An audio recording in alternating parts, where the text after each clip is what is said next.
Cell ఫోన్లతో కంప్యూటర్లతో కుస్తీలు పడుతున్న రోజులు ఇవి. సెల్ ఫోన్ లేకుండా, టీవీ చూడకుండా, కంప్యూటర్లతో సంబంధం లేకుండా రోజు గడవని పరిస్థితులు ఇవి. ఈ సమయంలో హైదరాబాద్ నగరంలో బుక్ ఫెయిర్ జరుగుతున్నది. ఈ బుక్ ఫెయిర్కి వస్తున్న సందర్శకులు, పాఠకులు ఇక్కడికి వస్తున్న వారు ఏ పుస్తకాలు కొంటున్నారు? గతంలో ఒక 20 ఏళ్ల కింద, 30 ఏళ్ల కింద విస్తృతంగా అమ్ముడైన, విస్తృతంగా ఆమోదం పొందిన రచయితల పుస్తకాలు కొంటున్నారా? లేకపోతే కనుక ఆధునిక సమాజానికి అలవాటైన, ఆధునిక సమాజంలో ఉన్న ఆధునిక జీవితానికి సంబంధించిన పుస్తకాలు కొంటున్నారా? ఏ పుస్తకాలు ఎక్కువ అమ్ముడవుతున్నాయి? పాఠకుల అభిరుచుల్లో వచ్చిన మార్పు ఏమిటి?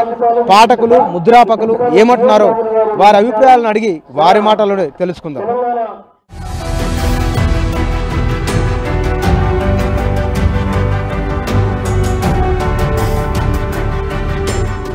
తేజస్విని, ఏం చదువుకున్నావు? సివిల్స్కి ప్రిపేర్ అవుతున్నావు. సివిల్స్కి ప్రిపేర్ అవుతున్నావు. ఏం పుస్తకాలు కొంటున్నావు? సెల్ఫ్ హెల్ప్ బుక్స్ ఇవన్నీ. ఏం పుస్తకాలు? Self help books. Self help books ఏమేమి ఒకసారి చూపించి ఏమేమి కొన్నావు? The 4-hour work week and I do what I do by Raghuram Rajan. Raghuram Rajan అంటే ఇవి సబ్జెక్టు అంటే ఎందుకోసం కొంటున్నావు అవి? అంటే పర్సనాలిటీ ఇంప్రూవ్మెంట్ కోసము, కొంచెం థాట్ ప్రాసెస్ కూడా ఇంప్రూవ్ అయిపోతుంది అనమాట. సో అలాంటి బుక్స్ ఇవి. Sapiens, thinking fast and flow, ఇవన్నీ కూడా కొంచెం పర్సనాలిటీ ఇంప్రూవ్మెంట్ కోసం హెల్ప్ అవుతాయి అన్నమాట. కానీ సెల్ ఫోన్లలో, కంప్యూటర్లో చాలా దొరుకుతాయి కదా, వీటిలో ఎందుకు నాకు సాఫ్ట్ కాపీస్ కంటే హార్డ్ కాపీసే ప్రిఫర్ చేస్తాను. సో నా దగ్గర బుక్స్ కలెక్షన్ కూడా చాలానే ఉంది. సో ఎవ్రీ ఇయర్ వస్తా బుక్ ఫేర్కి. నేను మోస్ట్లీ సెల్ఫ్ హెల్ప్ బుక్స్ చదువుతా. Power of sub conscious mind, power of positive thinking, ఇలాంటివి చదువుతూ ఉంటా. రామలక్ష్మి. ఏం చదువుకున్నావు? సివిల్స్కి ప్రిపేర్ అవుతున్నా. ఏం కొంటున్నావు పుస్తకాలు? సివిల్స్కి సంబంధించి ఆప్షనల్ ఆంథ్రోపాలజీ తీసుకున్నాను, దానికి సంబంధించి. అవి కాకుండా వేరే ఏమైనా చదువుతావా? చదువుతాను సార్, కానీ ఇప్పుడు ఇంకా నేను చూస్తున్నాను. ఏం పేరు బాబు నీ పేరు? జంగయ్య. జంగయ్య, ఏ పుస్తకాలు కొంటున్నావు? నేను తెలంగాణ కాంపిటేటివ్ సంబంధించిన బుక్స్ కొంటున్నా. కాంపిటేటివ్ తెలంగాణ ఉద్యమము, తెలంగాణ చరిత్ర, ఆర్థికం ఏ విధంగా ఉన్నాయి అవన్నీ బుక్స్ కొనడం జరుగుతుంది. కాంపిటేటివ్ బుక్స్ కొంటున్నాను సార్. సార్ ఏం పేరు సార్ మీ పేరు? నా పేరు రాజేశ్వర్ అండి. రాజేశ్వర్ గారు, ఎక్కువ ఏ పుస్తకాలు కొంటున్నారు? రామయ్య గారి పుస్తకాలు ఉన్నాయి, కేసీఆర్ గారి బుక్కులు ఉన్నాయి. వేరే ఏమేమి కొంటున్నారు? ఇక్కడ వచ్చిన వాళ్ళు ఎక్కువ ఏమి అడుగుతున్నారు? రామయ్య గారి అడుగుతుండే ఎక్కువ. రామయ్య గారి పుస్తకాలు అంటే ఈ సబ్జెక్ట్ సంబంధించిన, లేకపోతే ఆయన రాసిన పుస్తకాలు ఉన్నాయి. పుస్తకాలు బాగా అమ్ముడుపోతున్నాయి. ఎక్కువ ఏ పుస్తకాలు కొంటున్నారు? చిల్డ్రన్స్ పుస్తకాలు అంటే దాంట్లో కథల, నవల ఏవి ఎక్కువ ఇస్తాయి? కథలు, స్టోరీస్. పిల్లల పుస్తకాలు ఎక్కువ పోతున్నాయి. తెలుగా ఇంగ్లీషా? తెలుగు, ఇంగ్లీష్ రెండు పోతున్నాయి. సరే, ఎక్కువ ఏ తరహా పుస్తకాలను పాఠకులు కొంటున్నారు? నిజానికి ఒక్క తరహా అని కాదు. ఈసారి పుస్తకాల పండుగలో ప్రధాన విశేషం ఏమిటంటే అనేక రకాల పుస్తకాలు అమ్ముడుపోతున్నాయి. వీక్షణం స్టాల్లోనే చూస్తే దళిత సాహిత్యం ఎంతగా అమ్ముడుపోతుందో, విప్లవ సాహిత్యం అంతగా అమ్ముడుపోతుంది, కథా నవల అంతగా అమ్ముడుపోతున్నాయి, జీవిత చరిత్రలు అంతగా అమ్ముడుపోతున్నాయి. ఒక రకంగా చూస్తే మళ్ళీ ఒకసారి పఠన సంస్కృతి వికసిస్తూ ఉన్నది అని అనిపిస్తుంది. కానీ మహాప్రస్థానం ఎంత అమ్ముడుపోతుందో దానికి ధీటుగా 1000 పడగలు కూడా అంతే అమ్ముడుపోతుందట. నేను చాలా చేపలను అడిగిన. కారణం ఏంటంటారు? అంటే నిజానికి తెలంగాణ ఉద్యమం తర్వాత కావచ్చు, లేదా ఇటువంటి అస్తిత్వవాద ఉద్యమాల తర్వాత కావచ్చు, going back to the roots, మన మూలాల్లోకి మనం వెళ్ళాలి, మన భాషలోకి, మన సంస్కృతిలోకి, మన నుడికారంలోకి మనం వెళ్ళాలి అనే ఒక అభిప్రాయం సాధారణంగా మధ్యతరగతిలో, బుద్ధిజీవుల్లో, చదువరులలో బలపడింది. మన మూలాల్లోకి మనం వెళ్ళడం అంటే కొందరు అది ప్రగతిశీల మూలాలు కావచ్చు, కొందరికి అది అభివృద్ధి నిరోధక మూలాలు కావచ్చు. ఏమైనా సరే ఇది ఒక చైతన్యం. మళ్ళీ ఒకసారి మన గురించి మనం తెలుసుకోవాలి. పుస్తకం చదవడం అంటే ఏమిటి అర్థం? పుస్తకం అనేది గడిచిపోయిన మనుషుల, గడిచిపోయిన తరాల జీవిత అనుభవాల సారాంశం. కనుక ఆ సారాంశాన్ని మనం అర్థం చేసుకోవాలంటే మనను మనం తెలుసుకునే ఒక క్రమంలో అది భాగంగా వాళ్ళ పుస్తకానికి ఇంత ఆదరణ పెరుగుతుందని నాకు అనిపిస్తుంది. మీరు అన్నట్టుగానే 1000 పడగలకు ఆదరణ ఉండొచ్చు, మహాప్రస్థానానికి ఆదరణ ఉండొచ్చు. అట్లాగే మనం చూస్తున్నాం, ఒక దళారీ పశ్చాత్తాపం, మహాప్రస్థానం ఎన్ని కాపీలు అమ్ముడుపోయిందో అన్ని కాపీలు అమ్ముడుపోయింది, దాదాపు 50-60 వేల కాపీలు. అట్లాగే ఇప్పుడు 3 రోజుల కింద విడుదలైన in the mood for love అనే ఒక పుస్తకం, కథల పుస్తకం, సోషల్ మీడియాలో కానీ బుక్ ఫేర్లో కానీ చూస్తే విపరీతంగా అమ్ముడుపోతుంది. అంటే అన్ని రకాల సాహిత్య పఠనానికి అవకాశం దొరికింది. ఇది ఒక బహుళ సంస్కృతి, చాలా ఆహ్వానించదగిన సంస్కృతి. ఈ పఠనీయత పెరగడానికి సోషల్ మీడియా కూడా ఉపయోగపడుతుంది అనుకోవచ్చా? తప్పకుండా. ఇప్పుడు నిజానికి పఠన సంస్కృతి పెరగడానికి అనేక మార్గాలు ఉంటాయి. ఒకటి, పుస్తకాలు ఎక్కువ అచ్చు కావాలి, పుస్తకాలు ఎక్కువ మంది రాయాలి, పుస్తకాలు చదివే వాళ్ళు ఎక్కువ మంది ఉండాలి, పాఠశాలలు ప్రమోట్ చేయాలి, లైబ్రరీలు ప్రమోట్ చేయాలి. అట్లాగే సోషల్ మీడియా కూడా ప్రమోట్ చేస్తుంది. సోషల్ మీడియాలో ఎవరైనా ఒక పుస్తకం చదవగానే ఇదివరకు ఊరికనే బాగుంది అని వాళ్ళు అనుకునేవాళ్ళు. ఇవాళ సోషల్ మీడియా అనే ఒక కొత్త సాధనం వచ్చి రాగానే ప్రతి వాళ్లకు వాళ్ళ వ్యక్తీకరణకు అవకాశం దొరికింది. ఇది బాగుంది అని వెంటనే పెడుతున్నారు, ఆ పుస్తకం ఫోటో పెడుతున్నారు. ఇది బాగుంది అని మనకు ఇష్టమైన వాళ్ళు ఒకళ్ళు పెట్టగానే మనం కూడా ఓహో వాళ్ళు బాగుందంటే మనకు కూడా కొనుక్కోవాలి అని అనిపిస్తుంది. ఇట్లా సోషల్ మీడియా పుస్తకాల పెరుగుదలకు, పుస్తకాల అమ్మకాల పెరుగుదలకు, పుస్తకాల చదువు పెరుగుదలకు ఒక సాధనం అవుతుంది. ఏ పుస్తకాలు ఎక్కువ అమ్ముడుపోతున్నాయి దీంట్లో? ఈ పుస్తకం ఎక్కువ అమ్ముడుపోతుంది, in the mood for love. ఇది 4 రోజుల క్రితమే మేము రిలీజ్ చేసాము. దీనికి ఎడిటర్స్గా అపర్ణ తోట, వెంకట సిద్ధారెడ్డి ఉన్నారు. ఎందుకు కొంటున్నారంటే మాట్లాడండి ఎవరితోనన్నా. ఇంత అమ్ముడుపోవడానికి కారణం ఏంటంటే లవ్ అన్న పేరు ఉన్నందుక. ఇంత అమ్ముడుపోవడానికి కారణం ఏంటంటే ఈ మధ్య కాలంలో తెలుగు సాహిత్యంలో ప్రేమ కథల సంపుటాలు రాలేదు. ఇది కనీసం ఒక గత 20 సంవత్సరాలు వచ్చిన మొదటి పుస్తకం ఇది. కాబట్టి చూసిన వెంటనే ఎవరైనా ప్రేమ కథలు అనగానే ముందు ఆ టైటిల్ తోటే ప్రేమలో పడుతున్నారు. పుస్తకం కూడా తీసుకెళ్తున్నారు. ఎన్ని కాపీలు మీరు 3-4 రోజులలో?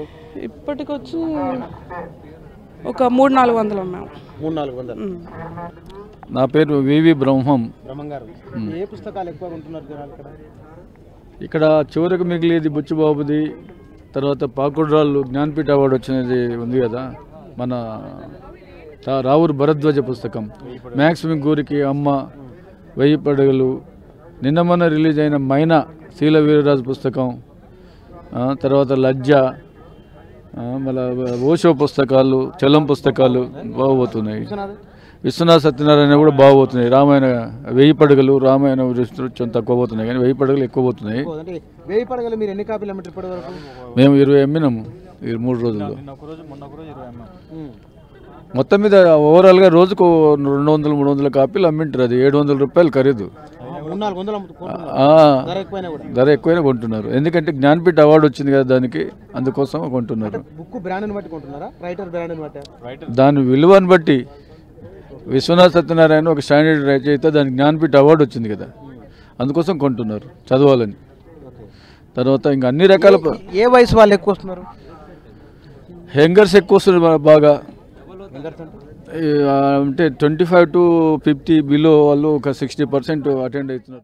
మామూలుగా పిల్లలకు ఇంట్రెస్ట్ ఉండే స్టోరీ రైటింగ్స్ అట్లాంటివి. ఎందుకంటే ఇప్పుడు మా పిల్లలు ఉన్నారు, వాళ్ళు 3rd క్లాస్ 5th క్లాస్ ఉన్నారు, వాళ్ళు మొత్తం ఇంగ్లీష్ మాట్లాడుతున్నారు, కానీ తెలుగు వాళ్ళకి అర్థం కావట్లేదు. సో ఈ కాలంలో కదా మన తెలుగు భాష అనేది పూర్తిగా మర్చిపోతున్నారు వాళ్ళు. వాళ్ళకు అట్లీస్ట్ ఒక అవగాహన ఇవ్వడానికి జాతక కథలు ఉంటాయి కదండి, వాటిని కొనడానికి వచ్చాను ఇక్కడికి.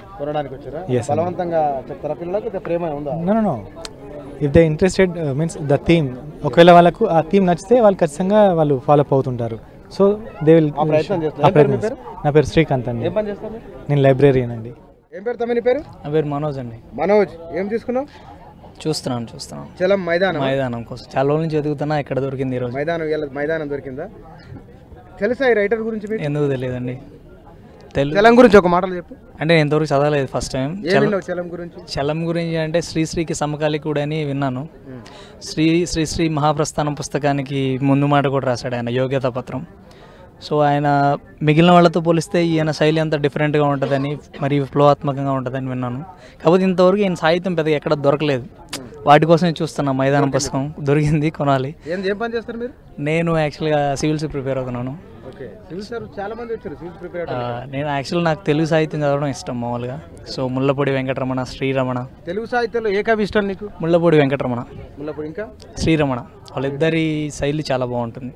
మహేష్, ఏం పుస్తకం కొంటున్నావు? సాదాత్ హసన్ మాంటో, హిందూ మతానంతర భారతదేశం. ఎందుకు కొనాలనుకున్నావు అవి? అంటే ఈ మధ్య హిందుత్వం ప్లస్ నాన్ హిందుత్వం అనే ఒక వస్తుంది కదా, అసలు ఎందుకు నేను ఎట్లా హిందువుని అయితే అంటున్నాను కదా, హిందూని అందులో ఎంత నిజం ఉంది అని తెలుసుకుందాం అనుకుంటున్నా అని కొంటున్నా. ఏం పని చేస్తాను? నేను రైటర్, రీడర్ అంతే. ఈ రాబర్ట్ గ్రీన్ ఒకటి శక్తి యొక్క 48 సూత్రాలు, ఈ అసమర్థుని జీవనయాత్ర కొన్నామండి. అసమర్థుని జీవయాత్ర Yeah. అంటే ఈ పుస్తకం ఎవరైనా చెప్పిరా లేకపోతే మీరు ఇప్పుడు అనుకోకుండా తీసుకున్నారా? అంటే సాహిత్యం స్టూడెంట్స్ కాబట్టి మేము ఎలాగో ఇది తీసుకొని కొంచెం సాహిత్యం గురించి ఇంకా తెలుసుకుందామని, జీవితం యొక్క గొప్పతనాన్ని మనం ఇందులో తెలుసుకుందామని చెప్పేసి. అసమర్థుని జీవయాత్ర అంటే ఎక్కడున్నారు మీరు దీని గురించి? మా నాన్నగారు చెప్తుంటే ఇంట్లో అది చదవాలని తీసుకున్నాం అంతే. ఏం పేరు మీ పేరు? కృష్ణ అండి. నా పేరు జయసూర్య. జయసూర్య పట్టుకో. ఏం పుస్తకాలు కొన్నా? మొత్తం మ్యాజిక్ ట్రీ హౌస్ సిరీస్ కొన్నాం. సిరీస్ కొన్నావా? సిరీస్ కొన్నాం. అంటే ఏమేమి ఉంటాయి దీంట్లో? అంటే ఇంకా స్టోరీస్ వాళ్ళ గురించి అవి ఆల్రెడీ 2-3 బుక్స్ అయినాం ఇంతకుముందు, అవి నచ్చి రేపు బాగున్నాయి అనేసి కొన్నాను. ఇంగ్లీష్ అంటే కథలు ఇవన్నీ అలాంటివి అంతే, ఒకటే స్టోరీ ఉంటుంది మొత్తం. ఇప్పుడు మీ వయసు ఉన్న పిల్లలంతా సెల్ ఫోన్లో ఆడుకోవాలనుకుంటారు కదా, మరి పుస్తకాలు ఎందుకు కొనాలనుకున్నావు? అంటే ఇంగ్లీష్ ఇంప్రూవ్మెంట్ కోసం ఇంగ్లీష్ స్టోరీ బుక్స్. ఎవరైనా చెప్పినా నీ ఎంతకు నువ్వే కొన్నావు? అంటే మా సార్స్. ఎక్కువ సేల్ అయ్యే పుస్తకాలు ఏవి? ప్రేమ, ఫిక్షన్, రివల్యూషన్, డివోషన్, అన్ని రకాలకి పోతున్నాయి. కానీ ఈ మధ్య కొత్తగా ట్రెండ్ ప్రేమ మీద ఎక్కువ పోతుంది. అట్ ద సేమ్ టైం దళిత ఉద్యమాలకు సంబంధించిన పుస్తకాలు ఎక్కువగా పోతున్నాయి. దళిత ఉద్యమాల మీద చైతన్యం. ప్రేమ మీద ఎందుకు ఎక్కువ పోతున్నాయి? లాస్ట్ ఇయర్ బహుశా 1-2 ప్రేమ సంఘటనలు జరగడం, దానికి సంబంధించి వార్తలు టీవీల్లో విశేషంగా రావడం. ఈ కొత్త తరం ఏంటంటే ప్రేమ మా హక్కు అన్నట్లుగాను ప్రేమ తరఫున వకాలతా పుచ్చుకొని ప్రేమకు మద్దతుగా వస్తున్నటువంటి ఏ పుస్తకానైనా ఆదరిస్తున్నారు. ఏమి 2 పేర్లు చెప్పండి. In the mood for love అనే పుస్తకం, ప్రేమ రాజకీయాలు అనే ఒక పుస్తకం, ఇవి 2 పుస్తకాలు బ్రహ్మాండంగా పోతున్నాయి. శ్యామలాదేవి గారు, ఎందుకు ఈ భక్తి స్థాలు డల్ ఉంది? ఎందుకు ఏమో తెలియదు, జనాలు తక్కువగానే ఉన్నారు. ఓవరాల్గా చూసుకుంటే కనుక నేను మిగతా బుక్కులతో పోలిస్తే భక్తి సాహిత్య పుస్తకాలు ఎంత అమ్ముడవుతున్నాయి? తక్కువగానే పోతున్నాయి. తక్కువనే ఇంతకుముందు పోయిన సంవత్సరం బాగానే పోయినాయి, ఈ సంవత్సరం తక్కువగా ఉంది. నార్మల్గా కోటిలో అక్కడ వెతికినప్పుడు ఏమి ఎక్కువ దొరకలేదు, ఈడ అన్ని ఎక్కువ కలెక్షన్ ఉన్నాయి. ఎండమూరి వీరేంద్రనాథ్వి, ఎద్దనపూడి, ఎద్దనపూడి సులోచనారాణి అంటే లైక్ స్త్రీ లైక్ లేడీ సెంట్రిక్గా ఉంటాయి. ఆమె నావెల్స్ అన్నీ లైక్ ఇన్స్పైరింగ్గా ఉంటాయి. సో ఎక్కువ ప్రిఫర్ చేస్తాం. చదివామండి, చదివాకే బాగా అనిపించి ఇక్కడికి వచ్చాము. కలెక్షన్ చాలా బాగుంది ఇక్కడ, both fiction, non fiction, everything good. అంటే మామూలుగా కోటిలో ఎక్కువ దొరకనివన్నీ చాలా కలెక్షన్స్ ఉన్నాయి ఇక్కడ. ఇప్పటికే 5-6,000 దాటిపోయింది మా బిల్ కూడా. మొబైల్స్లలో అన్నీ దొరుకుతున్నాయి కదా, ఇంటర్నెట్లో దొరుకుతున్నాయి కదా, అయినా సరే ఇప్పుడు మీ వయసు వాళ్ళు ఇట్లాంటి పుస్తకాలు కొనడానికి ఎట్లా అర్థమవుతాయి? ఎట్లా అర్థం చేసుకోవాలి?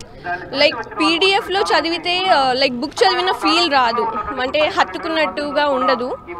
సో లైక్ అలాంటి వాళ్ళు కూడా ఉంటారు, పూర్తిగా మొబైల్, వాట్సాప్, ఫేస్బుక్లో ఉండే వాళ్ళు కాకుండా అలాగా ఇటువంటి బుక్స్ చదివే వాళ్ళు కూడా ఉంటారు. పేరు డాక్టర్ మరి కృష్ణారెడ్డి అండి. కృష్ణారెడ్డి గారు, ఇంతలా బుక్ ఎందుకు చేశారు మీరు? అంటే ఇంతవరకు మేము ఈ వేదము ప్రపంచంలోనే ఆది గ్రంథము అని అంటుంటారు. ఆది గ్రంథము ఇంత పెద్దగా ఉండాలనే ఉద్దేశంతో మేము ఈ విధంగా తయారు చేశామండి. ధర ఎంత? 24,000 రూపాయలు. చాలా ఎక్కువ కదా, కొంటున్నారా? ఏం కాదండి, ఎందుకంటే 4,040 పేజీలు 25 సంవత్సరాలు కష్టపడి తయారు చేశాము. ఎందుకంటే ఈ 20,500 మంత్రాలను అంటే బుకింగ్ చేసుకుంటున్నారండి. ఇంతవరకు ఇన్ని రోజులలో ఈ పుస్తకాన్ని ఎవరైనా కొన్నారా? 4 కొన్నారండి. కొందరు ఆర్డర్లు ఇస్తున్నారు, తర్వాత తీసుకుంటాం. ఎందుకంటే తీసుకోవడం మామూలుగా పండితులైన వాళ్ళు, అభిమానం, వేదం అంటే అభిమానం ఉన్న వాళ్ళు తీసుకుంటున్నారండి. చాలా మంది దాన్ని నమస్కరిస్తున్నారు, చాలా మంది చాలా భక్తితోటి. ఎందుకంటే మన భారతీయులకు పరమ పవిత్రమైనటువంటి ఒక 500 చేశామండి. ఉన్నాయండి. కావాలి మరి, కావాలి. అవునండి. తెలుగు భాషలోనే సంస్కృతంలో మహర్షి దయానంద సరస్వతి గారు భాష్యం రచించారు. వాటిని మా గురువు గారి సహాయంతో 4,040 పేజీలు ఫుల్ సైజులో పుస్తకంలో ఉండే ఫాంట్ను మాత్రమే వాడామండి. బుక్ ఫాంటే వాడాము. ఏమంటారు, ధర మరి కొంచెం తూకం కాదండి, అంతే కదండి. చాలా బృహత్తరమైనటువంటి కార్యక్రమం కదా. వీటిని 25 సంవత్సరాల నుండి మా గురువు గారి సహాయంతో చేశామండి. వీటిని 4 భాగాలుగా 42 భాగాలుగా కూడా ముద్రణ చేశాం. అది 42 భాగాలు ఉన్న వాటిని 15,000కే ఇస్తున్నాం. అవి కూడా ఉన్నాయండి, అవి ఈజీ అనమాట. సతీష్, ఈ బుక్ షాప్ లో ఎక్కువ ఏ పుస్తకాలు అమ్మడబోతున్నాయి? శ్రీశ్రీ సాహిత్యము, నవలలు, ఎక్కువగా స్టోరీస్, చరిత్రలు, వర్తమానానికి సంబంధించినటువంటి నవలలు, శ్రీశ్రీలో మరో ప్రస్థానం, మహాప్రస్థానం, ఇట్లాంటివే కాకుండా అంబేద్కర్ సంబంధించి, తర్వాత అంబేద్కర్ మ్యాగజిన్ గోర్కి కథలు, మ్యాగజిన్ గోర్కి వ్యాసాలు, అమ్మ నవల, తర్వాత కుమ్రం భీం సంబంధించినవి, తర్వాత కారల్ మార్క్స్, లెనిన్, ఎంగెల్స్ ఇట్లాంటి వాళ్ళ జీవిత చరిత్రలు ప్లస్ కమ్యూనిస్ట్ ఉద్యమ చరిత్రలు, ఇట్లాంటి పుస్తకాలు ఈ తరం కూడా కమ్యూనిస్టు పార్టీ కాకుండా అందరూ చదవాలని తెలుసుకోవాలని చెప్పి కాన్సెప్ట్ తోటి కమ్యూనిస్టు సిద్ధాంతాలను అధ్యయనం చేయాలనేటువంటి కాన్సెప్ట్ తోటి ప్రజలందరూ ఈ పుస్తకాలు. ఇప్పుడు ఏ వయసు వాళ్ళు ఎక్కువ వస్తున్నారు ఈ పుస్తకాలు కూడా? ఏ వయసు వాళ్ళు ఎక్కువగా 20 సంవత్సరాల నుండి 65 సంవత్సరాల వరకు కూడా ఇక్కడికి మరి నడవలేనటువంటి పరిస్థితుల్లో ఉండి కూడా బండ్లేసుకుని కూడా చిన్న బండ్లేసుకుని కూడా ఇక్కడికి స్టాళ్ళకి వచ్చి కొంటున్నారు. బుక్ ఫేర్కి సంబంధించి మీరు కొత్తగా ఒక స్టాల్ని చూడండి, ఎంతమంది యంగ్ జనరేషన్ కనబడుతున్నారో చూడండి. యంగ్ జనరేషన్ ఎక్కువ వాళ్ళు ఇక్కడ కనపడడం అనేది ఒక పెద్ద పరిణామం. చాలామంది అంటున్నారు ఇక్కడ ఇవాళ ఏదో పేపర్లో కూడా ఒక ఇంటర్వ్యూ చూశాను, ఫేస్బుక్ల వల్ల వాటి వల్ల మొత్తం రీడింగ్ హ్యాబిట్ పోతుందని. కానీ మనిషి అటు ఫేస్బుక్ను వాడుకోవచ్చు, వాట్సాప్ని వాడుకోవచ్చు, ఇంటర్నెట్ని వాడుకోవచ్చు, ఎన్ని రకాల జ్ఞాన సముపార్జన మార్గాలు ఉన్నాయో అన్నీ వాడుకోవచ్చు. ఇవాళ పుస్తకం కూడా అట్లానే వాడుకునేందుకు కావలసినటువంటి వనరుగా ఇవాళ జనరేషన్కి ఉంది అనేది ఈ యంగ్ జనరేషన్ యంగ్ తరం బ్రహ్మాండంగా ఇవాళ చూడండి మీరు బుక్ ఫేర్లో ఇంత చలి ఇంత వర్షం పడుతుందో ఏమో అనుకుంటున్న తరుణంలో కూడా ఇంతమంది జనం వచ్చారంటేనే పుస్తక పఠనం పెరిగిందని అర్థం. ఈ సంవత్సరం ప్రత్యేకంగా ఒక అంతర్జాతీయ సంస్థలకు సంబంధించినటువంటి పబ్లిషర్స్ రావటం, అందులో కంచేలయ్య గారి లాంటి పుస్తకాన్ని అంతర్జాతీయ సంస్థ ఒక ఆత్మకథని ముద్రించడం, అది కూడా ఈరోజు ఇక్కడ సేజ్ లాంటి పబ్లికేషన్స్ ఇక్కడ వచ్చి ఆయన పుస్తకాలన్నీ అమ్మకాలు. అదేవిధంగా రచయితల పుస్తకాలు గతంలో నుంచి మీరు ఎట్లాంటి స్పందన చూస్తున్నారు? పాఠకులు అంటే పుస్తకం చనిపోలేదు, పుస్తకానికి లైఫ్ ఉంది, పుస్తకాన్ని చదివే వాళ్ళు ఉన్నారు అనడానికి ఇంత చలిలో కూడా వణుకుతూ కూడా కూర్చొని వింటున్నారు, చూస్తున్నారు, స్టాల్స్ అన్ని తిరుగుతున్నారు, పుస్తకాలు కొంటున్నారు. కొద్దిమంది భుజాల మీద బస్తాలు పుస్తకాలు తీసుకుపోతున్నారు. అన్ని పర్సనాలిటీ డెవలప్మెంట్ ఎక్కువ కొంటున్నారు, కొద్దిమంది కవిత్వ పుస్తకాలు కొంటున్నారు. ఈరోజు యువతరం కవిత్వం ప్రోగ్రామ్తో అనేక మంది కవులు వస్తున్నారు, కొత్త తరం కవితలు. అదేవిధంగా మన తెలంగాణకు సంబంధించినటువంటి అలిశెట్టి ప్రభాకర్ పుస్తకం బాగా పోతుంది. అంటే మనకి శ్రీశ్రీ సమానంగా శ్రీశ్రీ పుస్తకాలు ఎట్లయితే పోతున్నాయో అలిశెట్టి ప్రభాకర్ పుస్తకాలు కొంటున్నారు. అదేవిధంగా తెలంగాణ పదకోశంకు సంబంధించిన పుస్తకాలు, వేమన ఎన్ గోపి రాసిన వేమన పుస్తకాలు, అదేవిధంగా 1000 పడగల పుస్తకాలు, ఇలాంటి చాలా పుస్తకాలు అదే క్లాసిక్స్ మొత్తం మళ్ళీ అమ్ముడుపోతున్నాయి. మొత్తం ఈ తరం వాళ్ళు కొంటున్నారు. అది పరీక్షల కోసమైనా కొనుక్కోవచ్చు, వాళ్ళు సాహిత్యం చదవడం కోసం కొంటున్నారు. హైదరాబాద్ బుక్ ఫెయిర్లో ముద్రాపకులతోనూ రచయితతోనూ పాఠకులతో మాట్లాడిన తర్వాత 2 విషయాలు అర్థమవుతున్నాయి. ఒకటి, సోషల్ మీడియా, డిజిటల్ మీడియా ఎంత వేగంగా పెరుగుతున్నదో అవి పాఠకుల సంఖ్యను పెంచేందుకు దోహదం చేస్తున్నట్లు అర్థమవుతున్నది. సోషల్ మీడియాలో డిబేట్ అయిన అంశాలపైన వచ్చిన పుస్తకాలకే ఎక్కువ గిరాకీ ఈసారి బుక్ ఫెయిర్లో కనబడుతున్నది. ఇది పాఠకుల, ముద్రాపకుల అభిప్రాయాలు హైదరాబాద్ బుక్ ఫెయిర్ పైన.